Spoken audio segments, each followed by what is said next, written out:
છે કે એની ઉપર તમે ક્લોઝિંગ તો આપી દો છો, તમે 3 દિવસથી 24,000 લેવલ તમે તોડો છો, પરંતુ ક્લોઝિંગ 24,000 ઉપર આવે છે. ગઈકાલે ક્લોઝિંગ કેટલું હતું આપણું? હતું 24,032, રાઈટ. 24,032 ઉપર આપણું ગઈકાલનું ક્લોઝિંગ આવ્યું હતું. હવે આપણે આમાં ગિફ્ટ નિફ્ટીને એડ કરી દઈએ 150 160 પોઈન્ટ આજુ, તો આપણું જે ઓપનિંગ છે ને એ 50 ડેમાંની નજીક આવશે. અને આપણી જે 50 ડેમાં કેટલી આવે છે? 24,185. સો 24,185 થી 24,200 આ એક સ્ટ્રોંગ રેઝિસ્ટન્સ એરિયા છે. કારણ કે અહીંયા તમે જો મેક્સિમમ ટાઈમ્સ તમે જોશો ને તો આ જે એરિયા આવી રહ્યો છે એ તમે જોશો તો અહીંયા નીચે આપણે 24,080 આજુબાજુ તમારા 10 ડેમાં છે, અને જે 24,200 આ જે લેવલ છે ને એની ઉપર તમે ક્લોઝિંગ થવામાં સફળ નથી થયા. હવે આજે મજબૂતી સાથે ઓપનિંગ તમે થઈ રહ્યા છો તો 24,185 થી 24,200 અગર જો આ લેવલ ઓપનિંગ બાદ તમે ક્રોસ ઓવર કરો છો અને ટકી જાઓ છો ને એની ઉપર 200 ની ઉપર એટલીસ્ટ 20-25 મિનિટ પણ ટકો છો ને તો પહેલાં આપણને 24,290 લેવલ પોસિબલ છે. અને 24,290 ની ઉપર આ ડાયરેક્ટ પછી જે એક સ્ટ્રોંગ એરિયા છે એ છે 24,350 થી 24,400 એ લેવલ છે કે જે આપણને આવતા જોવા મળી શકે છે. એટલે બસ જરૂરી છે કે 50 ડેમાં જે આપણો આવે છે 24,185 થી 24,200 એની ઉપર ટકવું જરૂરી છે. ટકી જઈશું તો પહેલાં 24,290, પછી 24,350 અને 24,400 લેવલ પણ પોસિબલ છે. અને બીજી વસ્તુ વાત કરીએ જો નીચે સપોર્ટ તરીકે, તો નીચે સપોર્ટમાં હું એ જ લેવલ લઈને ચાલવા માંગીશ 24,000 થી 23,950. ચાન્સીસ ઓછા છે પ્રોફિટ બુકિંગને, પરંતુ માની લો કે કોઈ ખરાબ સમાચાર આવે, કંઈ બી થયું, આપણે બંને સાઈડ વિચારવું જોઈએ, તો નીચેની તરફ 24,000 થી 23,950 આ સ્ટ્રોંગ સપોર્ટ એરિયા એક બાઇંગ ઝોન છે, તો ત્યાંથી એક રિવર્સલ પણ પોસિબલ છે. સો 24,000 થી 23,950 એને આપણે સપોર્ટ એરિયા તરીકે લઈને ચાલીશું. ઉપર નવી તેજી, નવી કોન્ફિડન્સ ઓપનિંગ બાદ 24,185 થી 24,200 ની ઉપર આપણને જોવા મળી શકે છે. વાત કરીએ 15 મિનિટ.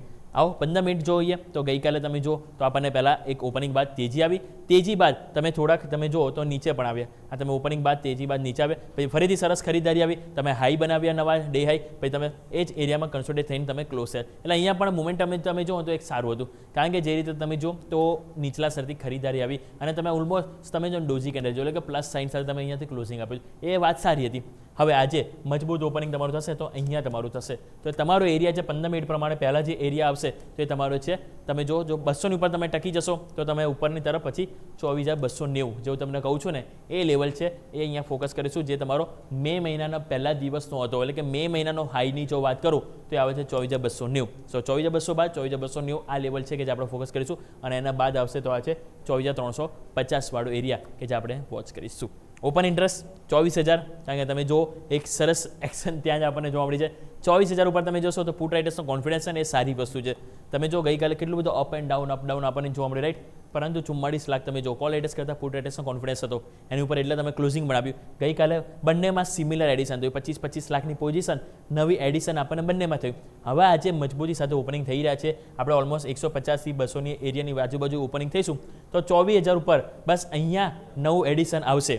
હવે આવે છે તો કેટલો આવે છે ઇમ્પોર્ટન્ટ રહેશે. જો ત્યાં એક સરસ બેઝ બની ગયો તો એ મજબૂતી આપણને 24,200 ને પણ બ્રેક કરવા પણ આવશે. પછી ડાયરેક્ટ નજર આપણે 24,300 પર રાખીશું, જે હાઈએસ્ટ કોલ રાઇટર્સ છે. ક્લિયર? તો હવે હાલ 24,200 24,300 આજના દિવસે ઓપન ઇન્ટરેસ્ટ પ્રમાણે પણ આ જ લેવલ છે કે જે સામે આવી રહ્યા છે. આપણે ડેઇલી ચાર્ટમાં પણ શું વાત કરી? 24,185 એટલે નજીક આવી ગયો. 24,200 જે આવે છે 50 ડેમાં 24,290 એટલે કે મે મહિનાનો હાઈ છે, એટલે 24,300 આવી ગયો કોલ રાઇટર્સ. એટલે અહીંયા તમે જો 200-300 એ મેઇન પરીક્ષા છે, બસ 24,000 લેવલ છે એને સ્ટ્રોંગ સપોર્ટ તરીકે લઈને ચાલીશું. વાત થઈ નિફ્ટીની. હવે વાત કરીએ બેંક નિફ્ટી. બેંક નિફ્ટી તમે જો ત્યાં થોડી ઉથલ પાથલ વધારે જોવા મળતી હતી, પરંતુ અહીંયા પણ ગઈકાલે તમે જો એક ભારે ઘટાડો આવ્યો, અને ઘટાડામાં કેન્ડલ અહીંયા હજુ પણ નેગેટિવ બની રહ્યા છે. તમે જો છેલ્લા 5 દિવસથી તમે એક ડાઉન સાઇડ જ છો, અને 5 દિવસથી તમે જુઓ તો એક લાલ નિશાન સાથે જ ક્લોઝિંગ થયું છો. એટલે અહીંયા હવે જે જોવાનું રહેશે કે આજે એટલીસ્ટ પોઝિટિવ કેન્ડલ સાથે ઓપનિંગ તો તમે થવાના છો, પરંતુ જે ઓપનિંગ થાય છે એનાથી ઉપર ક્લોઝિંગ થવું જરૂરી છે, જે કોન્ફિડન્સ આપશે. અને અહીંયા આપણું જે ક્લોઝિંગ કેટલું હતું? 54,547, રાઈટ. 54,547 આપણું ક્લોઝિંગ છે.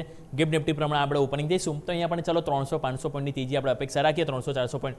તો અહીંયા ત્યાં ઉપરનું જે લેવલ તમારું જે આવશે 55,000, જ્યાં સુધી 55,000નું લેવલનું ક્રોસ ઓવર નહીં મળે, એની ઉપર નહીં ટકીએ, કોન્ફિડન્સ નહીં આવે, અને ત્યાં કોલ રાઇટર્સ થોડાક હેવી થઈ રહ્યા છે.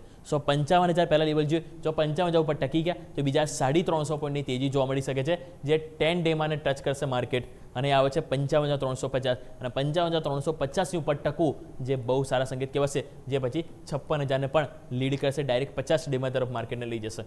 સો ક્લિયર. આજે ઓપનિંગ બાદ બેંક નિફ્ટીમાં 55,000 લેવલને વોચ કરીશું. તેજીમાં ત્યાં ટકે છે, ઉપર ક્રોસઓવર થાય છે કે નહીં, થાય છે, મોમેન્ટમ જોવા મળે છે. તો પહેલાં 55,350 અને બાદ 56,000 તરફની મોમેન્ટમ પોસિબલ છે. અને નીચે સ્ટ્રોંગ સપોર્ટ તરીકે આપણે આ એરિયા લઈ લઈશું 100 પોઈન્ટ. 54,500 થી 54,400 અહીંયા આવે છે, તો એક જરૂરથી આપણને એક બાઇંગ ઝોન પણ આપણને જોવા મળી શકે છે.